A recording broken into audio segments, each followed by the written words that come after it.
Hello दोस्तों, जय हिंद। मैं advocate Shah Faizal citizen judicial classes से आज आपके साथ डिस्कस करूंगा। जब किसी व्यक्ति को कोई पैसे की आवश्यकता होती है, वो किसी से लोन लेता है या उधार लेता है, तो उस संदर्भ में अगर वो चुका ना पाए तो क्या उसके विरुद्ध एफआईआर हो सकती है, या कोई सिविल सूट फाइल किया जा सकता है, या उसकी संपत्ति की रिकवरी की जा सकती है, या किसी अन्य माध्यम से भी उससे पैसे लिए जा सकते हैं। दोस्तों, इस संदर्भ में बताऊंगा उसके क्या अधिकार हैं, और लेने वाले के क्या अधिकार हैं, और देने वाले के क्या अधिकार हैं, उनके बारे में बताऊंगा दोस्तों। ठीक, लेते समय और देते समय किस चीज का एग्रीमेंट किया जाना चाहिए उस अंदर बताऊंगा दोस्तों। बहुत इंपॉर्टेंट वीडियो है, एंड तक देखिएगा, बहुत काम आएगी। वीडियो शुरू करने से पहले मेरी हमेशा की तरह आप सबसे अपील, मेरी वीडियो को लाइक और सब्सक्राइब कीजिए दोस्तों।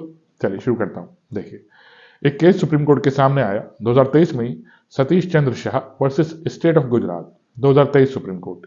इस केस में मिस्टर सतीश चंद्र को पैसे की आवश्यकता पड़ी। उन्होंने 21 लाख रुपए एक कंपनी से लोन लिया। ठीक, 1 साल का टाइम पीरियड था।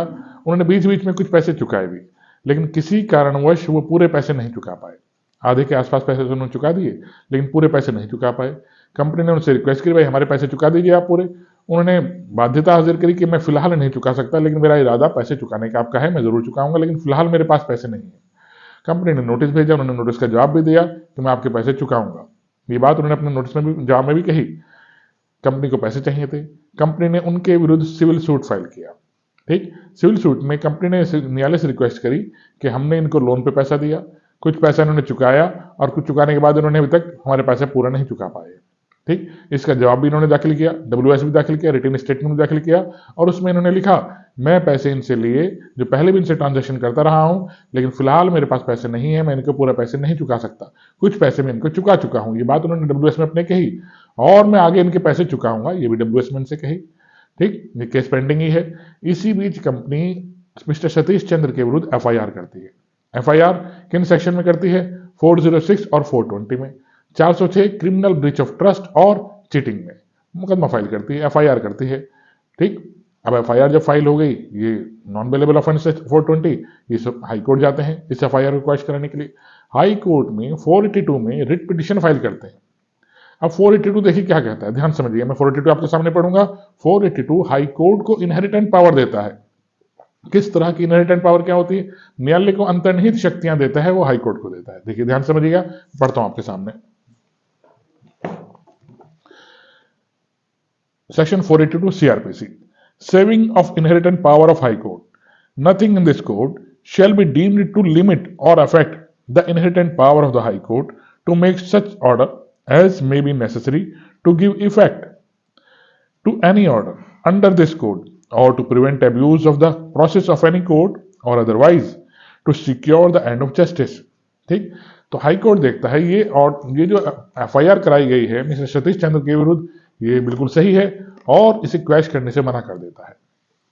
406 और 420 की एफआईआर को क्वैश करने से मना कर देता है, खत्म करने से मना कर देता है। देखिए, सतीश चंद्र इसके अगेंस्ट में अब सुप्रीम कोर्ट जाते हैं। सुप्रीम कोर्ट में अपनी बात रखते हैं कि मेरे खिलाफ क्रिमिनल केस नहीं बनता, मेरे खिलाफ जो 406 की एफआईआर और 420 में एफआईआर करी गई है वो बिल्कुल इलीगल है। मैंने किसी का विश्वास नहीं तोड़ा, ना कोई चीटिंग करी है। क्यों? क्योंकि मैं पैसा देने के लिए पहले भी तैयार था, अब भी तैयार हूं, लेकिन फिलहाल मेरे पास पैसे नहीं है। मैं कहां से इनको पैसे दूं? इस कंपनी को फिलहाल नहीं है। सुप्रीम कोर्ट ने सारे तथ्य को जाना, कंपनी को भी सुना। कंपनी ने कहा कि नहीं, इनका इरादा पैसे देने का नहीं है, ये पैसे हमारे मारना चाहते हैं, तो उनके खिलाफ हम एफआईआर लॉन्च करना चाहते हैं, क्रिमिनल केस फाइल करना चाहते हैं। सुप्रीम कोर्ट ने सारे फैक्ट्स देखे और देखा कि क्रिमिनल ब्रीच ऑफ ट्रस्ट और चीटिंग क्या सतीश चंद्र के विरुद्ध बनती है। क्रिमिनल ब्रीच ऑफ ट्रस्ट क्या होता है? किसी व्यक्ति का विश्वास तोड़ना। देखिए, ट्रस्ट दो तरीके का होता है, एक होता है फॉर्मल ट्रस्ट, एक होता है इनफॉर्मल ट्रस्ट। फॉर्मल ट्रस्ट क्या होता है? जो हम लोग स्वयं बनाते हैं, जैसे rotary club is a trust, और lions club is a trust. किसी तरह की ट्रस्ट, मंदिर का ट्रस्ट, मस्जिद का ट्रस्ट, वक्फ board is also a trust. ये सब क्या है? ट्रस्ट की प्रॉपर्टीज है। ये ट्रस्ट बने हुए एक तरह से, इनका ध्यान रखने के लिए ट्रस्टीज होते हैं, बेनिफिशरीज होते हैं। ठीक, लेकिन इनफॉर्मल ट्रस्ट क्या होता है? इनफॉर्मल ट्रस्ट जो हाथ के हाथ उत्पन्न किया जा सकता है, किसी व्यक्ति का विश्वास तोड़ना। ठीक, विश्वास कैसे तोड़ना? किसी व्यक्ति ने, जैसे आपने लोगों ने कुछ संपत्ति मुझे दी और मैं उसे बेच के इस्तेमाल कर लेता हूं, इसे कहते हैं इनफॉर्मल ट्रस्ट। मैंने विश्वास तोड़ा, ब्रीच ऑफ ट्रस्ट किया। या कोई व्यक्ति मुझे अपना मोबाइल रख के गया कि मैं बाद में आके आपसे ले जाऊंगा, और मैं उसे यूज कर लेता हूं, उसे दूसरा बेच देता हूं, या दूसरा संपत्ति उसे बेच के ले लेता हूं। तो मैंने क्या किया? उसका विश्वास तोड़ा। इसे कहते हैं इनफॉर्मल ट्रस्ट, जो आपके हाथ के हाथ भी उत्पन्न हो सकते हैं। इसका एक और एग्जाम्पल देखिए इनफॉर्मल ट्रस्ट का। आप ट्रेन में बैठे हैं, आपके साथ और भी सवारियां बैठी हैं, आपका सामान उस ट्रेन में रखा है और आपको वॉशरूम जाना है, ठीक। तो आप कह के जाते हैं किसी व्यक्ति से, भाई मेरे सामान का ध्यान रखना, और वो व्यक्ति आपका सामान लेकर चला जाता है, तो क्या किया उसने? Criminal breach of trust. इसकी पनिशमेंट कितनी है? 3 साल की पनिशमेंट 406 आईपीसी में दे रखी है, जो पनिशेबल है ऑफेंस है दोस्तों। 420 क्या है? किसी के साथ चीटिंग करना, धोखा देना, विश्वास तोड़ना, जिसकी सजा 7 साल की दे रखी है, 420 में से डिफाइन किया गया आईपीसी में। तो सतीश चंद्र कहते हैं मेरे ऊपर क्रिमिनल ब्रीच ऑफ ट्रस्ट नहीं बनता, क्योंकि मेरा इरादा पैसे देने का है, मैं पैसे दूंगा, और इस कंपनी ने मेरे विरुद्ध एक सिविल सूट भी फाइल कर रखा है, जिसका डब्ल्यूएच, जिसका रिटन स्टेटमेंट में ऑलरेडी कोर्ट में फाइल कर चुका हूं। इसका मतलब, और मैं अपने रिटन स्टेटमेंट कह चुका हूं कि मैंने इनसे पैसे लिए, माना है मैंने पैसे लिए हैं, और इनके कुछ पैसे मैंने लौटाए भी हैं, और आगे भी लौटा दूंगा, लेकिन फिलहाल मेरे पास पैसे नहीं है, मैं किस तरह से दूं? तो न्यायालय ने सब बातों को गहन अध्ययन किया और देखा सतीश चंद्र के साथ और इस कंपनी के साथ क्या पूर्व की ट्रांजैक्शन भी हो रखी हैं। सतीश चंद्र ने एविडेंस दिया, हाँ सर मैं इनसे पहले भी लोन लेता आया हूं उसी कंपनी से, मैंने टाइम पे चुकाया है, और आज इसको मैं टाइम पे नहीं चुका पा रहा हूं किसी कारणवश, क्योंकि मेरे पास पैसे नहीं है, तो उन्होंने मेरे पे क्रिमिनल सूट फाइल किया है, जो क्रिमिनल सूट मेरे पे नहीं बनता, ठीक दोस्तों। और सुप्रीम कोर्ट ने इस बहस में 2 चीजें और डिफाइन देखी, 2 चीजें और समझी। क्रिमिनल ब्रीच ऑफ ट्रस्ट और ब्रीच ऑफ कॉन्ट्रैक्ट में अंतर समझाया है। ब्रीच ऑफ कॉन्ट्रैक्ट क्या चीज होती है? मैंने और आपने मिलकर, किसी व्यक्ति ने मिलकर कोई कॉन्ट्रैक्ट किया, उस कॉन्ट्रैक्ट की जब शर्तों का उल्लंघन किया जाता है उसे कहते हैं ब्रीच ऑफ कॉन्ट्रैक्ट। जैसे कंपनी और सतीश चंद्र के बीच में कोई कॉन्ट्रैक्ट हुआ होगा, उस कॉन्ट्रैक्ट को सतीश चंद्र ने तोड़ा, 1 साल का वादा किया, 1 साल बाद पैसे नहीं लौटा पाए किसी कारणवश, तो विश्वास तोड़ा ना, ब्रीच ऑफ कॉन्ट्रैक्ट तोड़ा ना, शर्तों का उल्लंघन किया, तो इसीलिए उनके ऊपर क्रिमिनल ब्रीच ऑफ ट्रस्ट नहीं बनता, क्या बनता है? ब्रीच ऑफ कॉन्ट्रैक्ट बनता है। क्रिमिनल ब्रीच ऑफ ट्रस्ट क्यों नहीं बनता?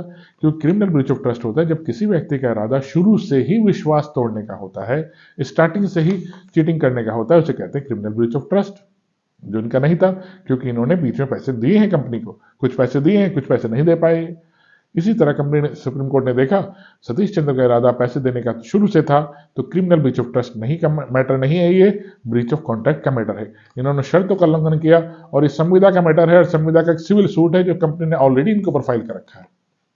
इस तरह से सतीश चंद्र के ऊपर ना 406 और 420 की एफआईआर जो लॉन्च करी गई है कंपनी द्वारा, वो बिल्कुल इलीगल है, क्वेश किए जाने योग्य है, उन्हें गिरफ्तार नहीं किया जा सकता दोस्तों। समझ आया दोस्तों?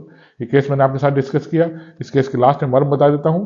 तो इस केस में यही डिफाइन किया सुप्रीम कोर्ट ने, किसी व्यक्ति ने अगर उधार देके पैसे नहीं लौटाए हैं और उसका इरादा पैसे देने का है, पैसे की चीटिंग करने का नहीं है, पैसे ना देने का नहीं है, उसका इरादा पैसे देने का है, किसी कारणवश उसके पास फिलहाल पैसे नहीं है, उसकी इंटेंशन पैसे देने की है लेकिन फिलहाल उसकी पैसे उसके पास नहीं है, तो उसके ऊपर एफआईआर लॉन्च नहीं किए जा सकते।